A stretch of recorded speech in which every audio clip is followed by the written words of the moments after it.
ఎయ్ ఎయ్ కొట్టు. అగో నీ వెనకాల ఉన్నాడు. కొట్టు. రామచంద్ర ఇక మళ్ళా స్టార్ట్ చేసిందిరా. వర్షాకాలం వచ్చిందంటే ఇంటి నిండా అది డాబా నిండేసినట్టు ప్రతి ఒక్కటి ఆరేస్తుంది ఇంట్లోనే.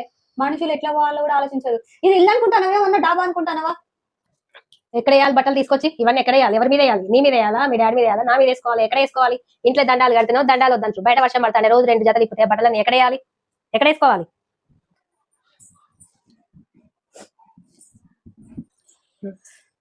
నా కర్మ ఇది. నేను నీకు చెప్పడము నా కర్మ. ఇడ నేను దిక్కు బొర్రుతూనే ఉన్నా. ఇక తీసుకొచ్చి నన్ను లేపి చైర్లో తీసేస్తాను.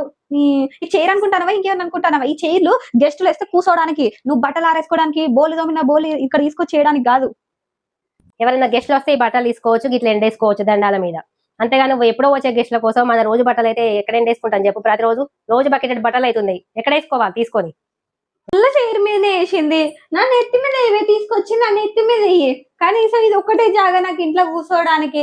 కనీసం నేను రీల్స్ చూసేటప్పుడన్నా నాకు ఇది ఒక్కటే జాగా. ఇల్లు కూడా తీసుకొచ్చి నైట్ వేసింది. చి, నెత్తి మీద వేయాలా? జరుగు, నాకు ఉన్నదే ఒక ప్లేస్ ఇక్కడ పట్టు.